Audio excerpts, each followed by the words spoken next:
Hello जंजीज, कैसे हैं आप लोग? I hope so that very very good. हमारे चैनल में केस स्टडी बुकलेट का सोल्यूशन का सीरीज ऑन है and CA inter financial management का लेवरेजेस चैप्टर से हमने स्टार्ट किया था। मैंने जैसा कि आपको बोला था लास्ट डे भी, सारे के सारे केस स्टडीज को हमने चैप्टर वाइज आपके सेग्रीगेट कर दिए हैं और हम आपके लिए चैप्टर वाइज वीडियोस लेके आ रहे हैं। सिक्वेंशियली केस स्टडी 1 2 3 4 नहीं करके एक चैप्टर में जितने केस स्टडी पूछे गए हैं, चाहे जैसे लेवरेजेस में है, यहाँ पे मान लो केस स्टडी 2 30 35, ये सब लेवरेज चैप्टर में से आया है। तो हम सब क्या कर रहे हैं आपके लिए, हम यहाँ पे आपको ये वाले सारे केस स्टडीज कराने वाले हैं। लेवरेजेस चैप्टर के ये केस स्टडीज कराने वाले हैं। लास्ट डे मैंने जो पार्ट 1 में आपको केस स्टडी 2 एंड 30 सॉल्व करवा दिया था। आज मैं आपको बता दूं, आज टारगेट रखते हैं, आज एक साथ ये सारे के सारे कंप्लीट हो जाएंगे। बहुत इजी से पूछे गए हैं, ठीक है। तो कंसेप्ट का ब्रशअप हो जाएगा, हमारा कैलकुलेशन में हमारी स्ट्रेंथ बन जाएगी। तो आज के ये वीडियो को अपने स्टार्ट करते हैं। आ जाओ, डन है, आ गए सर, हम रेडी है वीडियो चालू करने के लिए। गाइस मेरी बात को सुनना, हम केस स्टडी 35 से स्टार्ट कर रहे हैं। आपके पास ये बुकलेट रहनी चाहिए। ये बुकलेट आपको इजीली मिल जाएगा आईसीआई के साइट से। आप वहां जाके टाइप करिए गूगल में, आपको वहां से डाउनलोड कर सकते हैं, ठीक है ना। डन, आ जाओ। ये हमारा कौन सा चैप्टर से, लेवरेजेस। अगर ध्यान दें तो ये एक ही क्वेश्चन का एमसीक्यू बनाया गया है, सिर्फ एक ही क्वेश्चन का इसमें केस स्टडी बनाया गया है। ऐसा एग्जाम में नहीं आएगा, आपके 5 क्वेश्चन आने चाहिए, बट जो दिया है चलो दिया है, कोई उपाय नहीं है। Done. Find the financial leverage and PV ratio निकालने बोला है, ठीक है। इफ द कंबाइंड लेवरेज दे दिया आपको, if the combined leverage and operating leverage दे दिया दोनों ही 2.5 और 1.25, तो guys financial leverage is how much, combined leverage divided by operating leverage. तो मतलब financial leverage is how much, आपको दिया है 2.5 divided by 1.25, that is 2 times, that is 2 times. हमारी ऑब्जेक्टिव आपको सिखाने में स्पीड भी साथ साथ एक्यूरेसी भी, ठीक है ना। तो दोनों चीज हमें चाहिए एमसीक्यूज में। तो अब मेरे को पता है या तो ऑप्शन ये होगा या तो ऑप्शन ये होगा, दोनों में से कोई एक आंसर होने वाला है। डन। अब अगर मैं पीवी रेशियो निकाल लूं तो मेरा काम खत्म हो जाएगा। पीवी रेशियो क्या होता है? पीवी रेशियो होता है कंट्रीब्यूशन अपॉन सेल्स। देखते हैं क्या इंफॉर्मेशन दिया हुआ है। आपको इक्विटी डिविडेंड पर शेयर दिया हुआ है, इंटरेस्ट पेबल 1 लाख का दिया हुआ है, फिक्स्ड कॉस्ट दे दिया, सेल्स दे दिया, फिक्स्ड कॉस्ट दे दिया, सेल्स दे दिया। कंट्रीब्यूशन नहीं मालूम, कंट्रीब्यूशन कैसे निकलेगा, कंट्रीब्यूशन कैसे निकलेगा मेरे को कोई फटाफट बता दो। मैं आपको बोलूं, आपको जब दे दिया इसने फाइनेंशियल लेवरेज, आओ करते हैं। ये हमने लास्ट डे किया था, ये जितने दिख रही है आपको सब हमने लास्ट डे किया था। ये हम केस स्टडी 35 कर रहे हैं, राइट। केस स्टडी 35 कर रहे हैं और हमें क्या दिख रहा है? हमें दिख रहा है financial leverage that is 2 times, that is what, EBIT by EBIT minus interest, right. अब मेरे को क्वेश्चन वाले ने इंटरेस्ट दे दिया, इंटरेस्ट पेबल 1 लाख का, तो EBIT by EBIT minus 1 lakh is 2। तो मेरा ईबीआईटी कितना आ गया इस क्वेश्चन में? ईबीआईटी सॉल्व करके आप देखोगे तो इस क्वेश्चन में आपका ईबीआईटी कितना आएगा? EBIT is equal to twice of EBIT minus 2 lakh, right. अब EBIT is equal to 2 lakh, EBIT 2 lakh का आ गया, ठीक है। मेरे को और क्या दिया है? फिक्स्ड कॉस्ट दिया हुआ है, फिक्स्ड कॉस्ट 0.5 लाख का दिया हुआ है। अगर मैं इसमें फिक्स्ड कॉस्ट ऐड कर दूं 0.5 लाख का तो क्या कंट्रीब्यूशन मिल जाएगा? Answer is yes. अरे कंट्रीब्यूशन माइनस फिक्स्ड कॉस्ट अगर ईबीआईटी होता है तो EBIT plus fixed cost contribution होना चाहिए। क्या दिक्कत की बात है? बोलो भैया, क्या दिक्कत की बात है? कोई दिक्कत की बात नहीं है। अगर ईबीआईटी में से मैं फिक्स्ड कॉस्ट को ऐड कर दूं तो मेरे को कंट्रीब्यूशन मिल जाएगा। इतना मैथ्स को ना स्ट्रेंथ बनाना पड़ेगा। ये सब चीजों को आपको अभी आप एग्जाम्स अपने आने वाले हैं तो हमें ये सब चीजों को अपना स्ट्रेंथ बनाना है, ठीक है ना। डन, कोई दिक्कत की बात नहीं है sir. Ton ton ton ton हमारा कंट्रीब्यूशन आ गया, सेल्स दिया हुआ है, तो ये कितना हुआ? 2.5 लाख अपॉन 10 लाख करोगे तो कितना आएगा? ये 25%। तो आंसर सी है, आंसर सी है, आंसर सी है, राइट। देखो इसका भी आंसर वही आया था। तो अगर आपको एक स्टेप लिखना है तो लिख लो। अगर कोई सॉल्व करने के हिसाब से सीख रहा है तो पीवी रेशियो को लिख लीजिए 2.5 lakh divided bye 10 lakh, that is 25%, that is 25%। खत्म हो गया है केस स्टडी। आ जाओ आगे बढ़ेंगे, नेक्स्ट केस स्टडी करेंगे। हमारा नंबर 35 डन, 38 कर लेते हैं। आ जाइए 38 क्या बोलता है 38। ओ माय गॉड, काफी बड़ा इंफॉर्मेशन है जो हमारे कोई भी काम का नहीं है। मैं हर क्लास आपके लिए रिपीट करूंगा, आपके दिमाग में रजिस्टर हो जाना चाहिए कि जब तक नंबर्स नहीं आएंगे मेरे लिए वो इंफॉर्मेशन काम का नहीं है एफएम में। ठीक है, नंबर्स यहाँ पे आपको इतना सा दिया हुआ है, वापस यहाँ पे इतना ज्ञान दिया है, क्यों दिया है? अरे बाबा, खत्म नहीं हो रहा है ज्ञान, एक भी नंबर नहीं है यहाँ पे। What will be the total contribution and contribution per unit from the following? क्या contribution and contribution per unit होगा, निकालिए। बस ये ना इंफॉर्मेशन निकाल लो, इजी है, निकाल लो इसको यूज करके। Contribution and contribution per unit, देखो कंट्रीब्यूशन पर यूनिट निकल गया। कंट्रीब्यूशन पर यूनिट कितना आएगा? कंट्रीब्यूशन पर यूनिट आएगा this, selling price per unit minus variable cost per unit 0.4 per unit. और कंट्रीब्यूशन कितना आएगा? नंबर ऑफ यूनिट से मल्टीप्लाई कर दो तो 0.4 multiply 60,000। How did you get? This is the 60,000 का फिगर। डन। तो कंट्रीब्यूशन हो गया ₹2,40,000 का, ₹2,40,000 का। डन है। तो पहला पार्ट 2,40,000 नहीं होगा, ये होगा 0.4 से 24,000, सॉरी 0.4 से है तो ये 24,000 होगा, देख लो। तो ये हमारा 0.4 से 24,000 ऑप्शन बी होना चाहिए। ऐसे भी आप एक चीज अगर ध्यान दो, तो जब कंट्रीब्यूशन पर यूनिट 0.4 निकल गया था ना, कंट्रीब्यूशन पर यूनिट 0.4 निकल गया था, ऑप्शंस में 0.4 का सिर्फ एक ही ऑप्शन है, which is option number B. So guys, in the exam hall, if you are confident enough that your one part of the solution is right and that is the unique option in the MCQ, then go for it. You don't need to solve the other part. मैं contribution per unit देख के ही इसको mark कर सकता था, मेरे को time बचाना है, मेरे को इसको सॉल्व नहीं करना है, बट मैं कॉन्फिडेंट नहीं हूं अपने आंसर में, देन ऑब्वियसली मैं आऊंगा और एक बार और इसको सॉल्व करके चेक करूंगा। डन, आगे बढ़ो सर। ठीक है, नेक्स्ट पार्ट में आओ, आंसर्स को रेड में मार्क करते हैं। What will be the profit before tax from the following? निकाल लीजिए पीबीटी, क्या दिक्कत है? कंट्रीब्यूशन आ गया 24,000 का, कंट्रीब्यूशन आ गया 24,000 का, अगर तो इसमें से मैं लेस कर सकता हूं फिक्स्ड कॉस्ट, इसमें से मैं लेस कर दूंगा फिक्स्ड कॉस्ट। लिख के करें? ठीक है, लिख के करो, आ जाओ लिख के कर लो। हमारा केस स्टडी है ये नंबर 38, राइट? 38 लिख के करने से क्या होता है ना, आप लोगों को कंफर्ट मिलता है, कोई बात नहीं है। Case study 38, case study exam में लिख के मत करिएगा, कैलकुलेटर में सॉल्व। कंट्रीब्यूशन कितना आ गया हमारा 24,000, लेस कर दीजिए इसमें आप फिक्स्ड कॉस्ट को, तो ये कितना आ जाएगा? ये ईबीआईटी आ जाएगा, लेस इंटरेस्ट ईबीटी आएगा। फिर क्या करना है? फिर लेस करना है टैक्स को, ये पैट आ जाएगा जी।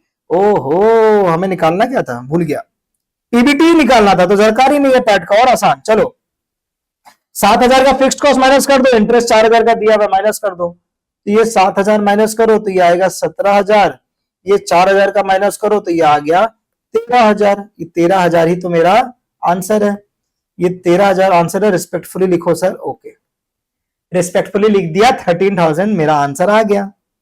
बल्ले बल्ले हो गया, एकदम एकदम बल्ले बल्ले हो गया। ऐसा क्वेश्चन एग्जाम में आ जाएगा तो एग्जामिनर को पहले तो वहां पे थैंक यू लिख के आएंगे, ठीक है ना, थैंक यू लिख के आएंगे।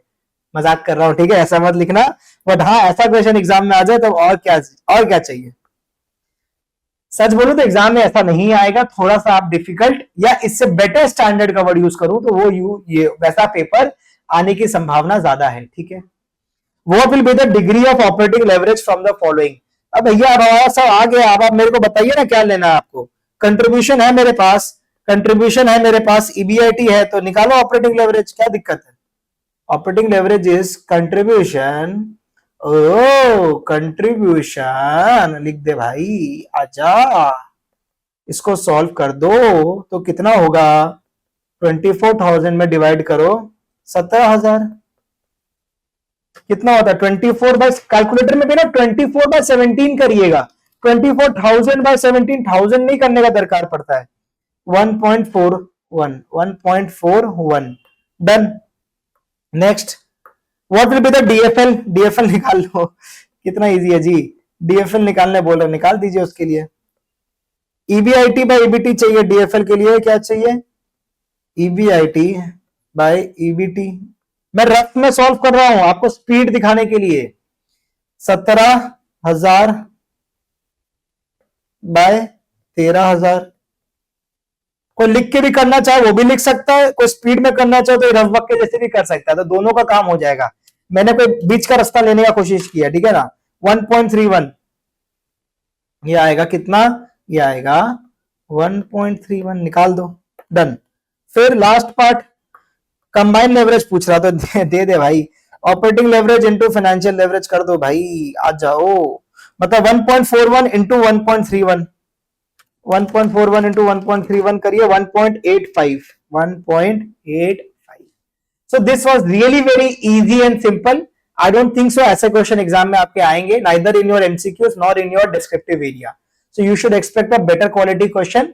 बट आईसीआई है, उसने कभी इजी क्वेश्चन कुछ टफ क्वेश्चन मिक्स मैच करके बना दिया है। किसी कितने सारे लास्ट के तो 10-15 एमसीक्यूज लग रहा है बस भरने के लिए, उसने एक एक ऑप्शन के एमसीक्यूज बनाया केस स्टडी बुकलेट में। टेक्निकली आपके 33 क्वेश्चन ही अच्छे हैं, 35 क्वेश्चन अच्छे हैं, बाकी लास्ट के 15-20 क्वेश्चन ऐसे ही है, बस बनाने के लिए बना दिया। किसी ने बोला होगा कि 50 एमसीक्यू चाहिए तो 50 बनाने के लिए जो मन में कर रहे हैं हम, ठीक है ना। चलो कोई बात नहीं, आ जाओ। हमारा क्या हो गया, हमारा 38 हो गया, 42, 46, 48, 50 चारों खत्म कर देंगे ऐसे एकदम चुटकी हो जाके। आ जाओ 42 में, आ जाओ मेरे साथ साथ। 42 क्या बोलता है, लेवरेज से है। देख रहे हो क्या बोला था मैंने, सारे क्वेश्चंस में एक एक ऑप्शन है बस, मतलब एक एक ही एमसीक्यू है, तो क्यों ही बनाया, नहीं बनाते आप 40 क्वेश्चंस ही दे देते। बट ऐसा करके क्या हो रहा है आई डोंट नो, बट ठीक है चलो कोई बात नहीं। आ जाओ, हमारा बोल रहा है क्वेश्चन, आउटपुट दे दिया है, फिक्स्ड कॉस्ट दे दिया, वेरिएबल कॉस्ट दे दिया, इंटरेस्ट दे दिया, सेलिंग प्राइस दे दिया, टैक्स रेट दे दिया, फाइनेंशियल लेवरेज निकालने बोल रहा है। तो फाइनेंशियल लेवरेज निकाल दे भाई, इसके लिए कोई दिक्कत की बात थोड़ी ना है। हमारा कंट्रीब्यूशन पर यूनिट आएगा, कंट्रीब्यूशन पर यूनिट आएगा कितना, 3 - 1, 3 - 1 दैट इज 2। टोटल आउटपुट दे दिया 3 लाख, तो कंट्रीब्यूशन आ जाएगा, कंट्रीब्यूशन आ जाएगा 2 × 3 लाख यानी 6 लाख। फिक्स्ड कॉस्ट माइनस कर दो 3.5 लाख का, तो 2.5 लाख का ईबीआईटी आ गया। अब नेक्स्ट इंटरेस्ट दिया है, हाँ दिया है 25,000, वो माइनस कर दो 25,000, तो ईबीटी आ जाएगा 2.25 लाख। तो 2.5 2.25 करेंगे तो 1.11, ये रहा आंसर 1.11। कैसे आया, ये मेरा आ गया ईबीटी, ये इंटरेस्ट, ये माइनस होगा, राइट, ये माइनस हो रहा है, तो EBIT by EBT, EBIT by EBT that is 2.5 lakh by 2.25 lakh. Solve करिए, आंसर ये आ जाएगा, सॉल्व करिए, आंसर ये आ जाएगा। सो बहुत इजी है, बार बार मैं आपको बोलता हूं कि लेवरेज से जब भी आएगा तो प्लीज इनकम स्टेटमेंट पे जाएंगे, उसको बनाएंगे एंड अकॉर्डिंगली क्वेश्चन को सॉल्व करेंगे। बिना इनकम स्टेटमेंट के क्वेश्चन सॉल्व करने का अटेम्प्ट नहीं लेंगे, अवॉइड करेंगे। हम अगर बहुत कॉन्फिडेंट हो जाए तो अलग बात है, वरना इनकम स्टेटमेंट रफ में बना लीजिएगा, नहीं तो आप कैलकुलेटर में आप एकदम कॉन्फिडेंट हो करिए, आगे बढ़ जाइए, ठीक है। आई विल प्रेफर कैलकुलेटर में हो जाए, बट आई नो वो नहीं हो पाता कभी कभी, तो कोई बात नहीं है उसका। तो चलो 46 था उसके बाद, राइट, ये रहा 46 भी हमारा किस चैप्टर से है, लेवरेजेस से है, और 46 भी खत्म करते हैं। Again single MCQ, very good. आपका कंपनी का डॉल दे दिया, डीएफएल दे दिया, sales increase by 5% during the next quarter होगा, तो कॉमा मार के क्वेश्चन भी देख रहे कैसे बना है, कॉमा मार के यहां क्वेश्चन दे दिया, तो कहीं से इसने क्वेश्चन उठा के यहां पे बस पेस्ट किया, ढंग से उसको सजाया भी नहीं है। EPS will increase by how much, EPS will increase by how much पूछ रहा है, तो बताओ यार, अगर सेल्स 5% से बढ़ेगा तो मेरे ईपीएस में क्या इंपैक्ट आना चाहिए। मेरे को पता है डिग्री ऑफ कंबाइंड लेवरेज क्या होता है, डिग्री ऑफ कंबाइंड लेवरेज होता है percentage change in EPS by percentage change in sales. मेरे को क्वेश्चन वाला परसेंटेज चेंज इन सेल्स तो बोल दिया कितना, 5। डीसीएम मिल जाए तो मैं ये निकाल लूंगा परसेंटेज चेंज इन ईपीएस, वही मांग रहा है, देख लो, ठीक है। तो अब डीसीएल कैसे आएगा? डीसीएल के लिए मेरे को ऑपरेटिंग लेवरेज और फाइनेंशियल लेवरेज दे दिया 6 टाइम्स, तो ये कितना आ गया? 6 टाइम्स 3 इंटू 2 यानी 6, ये आ गया 6, ये दिया हुआ है कितना? 5, तो आंसर क्या आएगा? आंसर आएगा 6 इंटू 5 यानी 30% वाला, 30% वाला। क्या बोला? DCL is percentage change in EPS by percentage change in sales. We know that, right? Now, question has given me the percentage change in sales. I just need to calculate the DCL. I will multiply and I will get my answer. How will I get the DCL? For DCL, I have DOL as 2 times, DFL as 3 times. I will multiply 2 into 3, that is 6 times of DCL. Now, 6 into 5 times, 6 into 5 percentage change in sales gives me a 30% answer as my percentage change in EPS. Easy लगा? अरे हाँ बोलो, हाँ चाहिए मेरे को, नीचे comment चाहिए आप लोगों के, बहुत सारे कमेंट आने चाहिए, बहुत सारे प्यार मिलने चाहिए, तो हमें और भी ज्यादा मजा आता है, अच्छा लगता है वीडियोस बनाने में भी। डन है क्या? यस सर, रेडी है हम, आप बताइए और क्या। 46 के बाद कर लेते हैं, चलो 48 करवा दें। हाँ 48 करवा देते हैं। 48 क्या बोल रहा है ध्यान से देखना, अच्छा एडजस्टमेंट जैसा क्वेश्चन बनाया है, ये बड़े क्वेश्चन का एक एडजस्टमेंट जैसा आता है। Total assets and current liabilities of Vitrag limited are ₹50 lakhs and 10 lakhs respectively, ठीक है।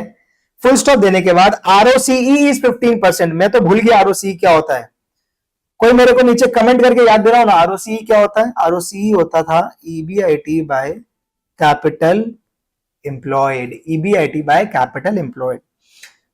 Major of business operating risk is 3.5 यानी operating leverage. Operating leverage business risk या फिर ऑपरेटिंग रिस्क को मेजर करता है। पीवी रेशियो आपको दिया हुआ है 70% यानी कंट्रीब्यूशन अपॉन सेल्स दे दिया जी, कंट्रीब्यूशन अपॉन सेल्स दे दिया, आपको बोल रहा है सेल्स निकाल, ठीक है। तो मेरे को कंट्रीब्यूशन अपॉन सेल्स का आंसर दे दिया, सेल्स निकालने बोल रहा है, कंट्रीब्यूशन मिल जाए तो काम हो जाए।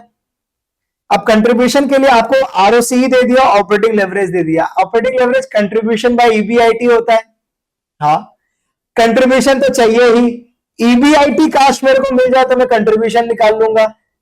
अब कंट्रीब्यूशन निकालने के लिए आपको क्या चाहिए सर? कंट्रीब्यूशन बाय EBIT निकालने के लिए आपको क्या चाहिए सर? EBIT निकालने के लिए क्या चाहिए? देखो EBIT मिल जाएगा तो कंट्रीब्यूशन निकल जाएगा। EBIT के लिए आपको ROCE दे दिया, EBIT by capital employed. Capital employed के लिए आपको दे दिया assets and current liabilities, minus करिए कैपिटल एम्प्लॉयड मिल जाएगा। आओ देखो, तो कैपिटल एम्प्लॉयड पहले निकाल लो कितना है, total assets minus current liabilities that is 50 minus 10 यानी 40 lakhs। Therefore, EBIT is how much? EBIT is capital employed into 15%। थोड़ा अच्छे से लिखे, कैपिटल एम्प्लॉयड इंटू ROCE यानी 40 lakh into 15% that is 6 lakhs, ठीक है। अब contribution by EBIT is 3.5, therefore contribution is how much? 6 lakhs into 3.5 यानी कितना आता है ये? 21 lakhs, यानी 21 lakhs कंट्रीब्यूशन आ गया 21 lakhs का कंट्रीब्यूशन आ गया, तो सेल्स क्या आएगा? Sales is equals to 21 lakh divided by 70% PV ratio. इसको सॉल्व करिए, आंसर 30 lakhs आना चाहिए, आंसर 30 lakhs आएगा। डन, इजी है, ये एक अच्छा एडजस्टमेंट था, ये आपको एक बड़े क्वेश्चन में एक पार्ट बन के आने का चांस है, तो अकॉर्डिंगली इसको अपने पढ़ेंगे, ठीक है। Again I will repeat, question में आपको लास्ट में कंट्रीब्यूशन अपॉन सेल्स दिया, पीछे से ऊपर जाना है अब। तो अब कंट्रीब्यूशन अपॉन सेल्स में सेल्स तो मांग ही रहा है, 70% तो दे ही दिया, कंट्रीब्यूशन चाहिए। कंट्रीब्यूशन निकालने के लिए मेरे को OL दे दिया, ऑपरेटिंग लेवरेज। ऑपरेटिंग लेवरेज से मेरे को कंट्रीब्यूशन अपॉन EBIT मिल सकता है, लेकिन कंट्रीब्यूशन EBIT दोनों ही नहीं है। EBIT निकालने के लिए आपको दे दिया ROCE, ROCE निकालने के लिए आपको कैपिटल एम्प्लॉयड चाहिए, कैपिटल एम्प्लॉयड के लिए आपको एसेट्स एंड करेंट लायबिलिटीज दे दिया, इसको नेट करिए वो कैपिटल एम्प्लॉयड बन जाता है। या non current liabilities is basically your capital employed, right. So total assets में से करंट लायबिलिटी माइनस हो जाएगा, तो जो बचेगा that is just the non current portion, ठीक है। 48 के बाद कितना 50 नंबर था, if I am not wrong, 50 ना, हाँ जी। अब 50 नंबर कर लो, 50 नंबर भी खत्म कर देते हैं। देख लो इतने सारे क्वेश्चंस कर लिए हमने फटाफट। X limited has actual sales of rupees 20 lakhs, break even sales 15 lakhs, degree of total risk involved in the company is 6.5 times, calculate the percentage impact on EPS if EBIT is affected by 12%. Guys, what is financial leverage? Financial leverage is percentage change in EBIT, percentage change in EPS by percentage change in EBIT. Yes, मेरे को ये तो बोल दिया 12%, ये तो बोल दिया 12%। इंपैक्ट ऑन ईपीएस पूछ रहा है, ये मेरे को पास है नहीं, क्या मैं ये निकाल लूं तो मेरा काम हो जाएगा? Answer is yes. अब फाइनेंशियल लेवरेज कैसे आएगा? फाइनेंशियल लेवरेज मेरे पास है नहीं, मेरे पास ऑपरेटिंग लेवरेज है नहीं, मेरे पास टोटल लेवरेज यानी कंबाइंड लेवरेज है। तो मेरे को काश ऑपरेटिंग लेवरेज मिल जाए तो मैं उसको यूज करके कंबाइंड लेवरेज को फिर साथ में लेके फाइनेंशियल लेवरेज निकाल सकता हूं। ऑपरेटिंग लेवरेज को निकालने के लिए आपको सेल्स और ब्रेक इवन सेल्स दिया था, यानी मार्जिन ऑफ सेफ्टी का इंफॉर्मेशन दिया हुआ था। Sales minus break even point of sales करोगे, डिवाइड कर दोगे सेल्स से। मैंने आपको क्लासेस में बोला है कि सेल्स मार्जिन वर्ड कभी भी आएगा that is always upon sales, ठीक है ना। तो इसको सॉल्व कर लीजिए, तो 5 लाख बाय 20 लाख आएगा ना, कितना आता है 5 by 20, 0.25। Therefore operating leverage is 1 by margin of safety, इसका डेरिवेशन भी सिखा के रखा है आपको। तो 1 by 0.25 that is 4 times, that is 4 times. Now I have operating leverage, I have what combined leverage, I can get financial leverage. तो financial leverage कैसे आएगा? अब देखो 6.5 डिवाइडेड बाय 4 कर दीजिए, 6.5 डिवाइड बाय 4 यानी 1.625 मल्टीप्लाई कर दीजिए 12 से, आंसर आएगा 19.5, यही आंसर होगा। इसको मल्टीप्लाई कर दीजिए 12 से, तो financial leverage into 12 is basically equals to percentage change in EPS. तो ये क्या आया? ये आ गया 19.5। ये मैंने निकाल लिया था कितना 1.625, मल्टीप्लाई कर दूंगा 12 से, 12 आपको क्वेश्चन में गिवन है जी। हाँ बोलो यार, बहुत इजी है, इसे थोड़ा फास्ट जा रहे हैं, कैसे करोगे वरना? तो प्लीज आप लोग मेरे संग दीजिए, मेरे साथ बने रहिए। अब मैं चाहूंगा आप लोग खुद सॉल्व करिए तो दिमाग चलेगा स्पीड में, और रफ में सॉल्व करिए। कोई रफ में, सब क्वेश्चन को रफ में निकालने का है, इसमें कोई बैठ के करने का नहीं है, इतना रफ में निकालिए फटाफट फटाफट करके। डन, समझ में आ गया 19.5% हमने कैसे निकाला? ठीक है, बस 50 नंबर तक ही था, खत्म। 50 वाज द लास्ट क्वेश्चन, ऐसे तो 54 तक है, but financial leverage last 50 number पे था, लेवरेजेस चैप्टर से लास्ट 50 नंबर पे था। हमारा लेवरेजेस का पूरा डिस्कशन कंप्लीट हो जाता है from your case study booklet जो आईसीआई ने रिलीज किया है। नेक्स्ट डे हम किसी दूसरे चैप्टर से आपके संग लेके आएंगे, वो चैप्टर कौन सा होगा अभी के लिए सस्पेंस रखते हैं। नेक्स्ट डे हम आपके लिए दूसरा चैप्टर लेके आएंगे। अभी के लिए आप इसको रिवाइज कर लीजिए, खुद से क्वेश्चंस को सॉल्व करिए, अपने नेक्स्ट चैप्टर का रिवीजन बना के रखिए, करते रहिए। जैसे जैसे आपको वीडियो हमारे वीडियो के संग मैच मिलेगा चैप्टर, उसका आके जरूर देख लीजिए। डन है, मिलूंगा मैं आपसे नेक्स्ट वीडियो में। इस वीडियो में मैं चाहूंगा आप अपना नीचे प्यारा सा कमेंट करें, एक्सपीरियंस शेयर करें, एक पॉजिटिव लाइन लिखे कि I will definitely clear my exams this time. तो इस सबसे क्या अच्छा हमारा पॉजिटिविटी फैलती है, ठीक है। तब तक के लिए मैं मिलूंगा आपसे नेक्स्ट वीडियो में, तब तक keep learning, keep growing. This is Aniruddh Singhania signing off, tata bye bye.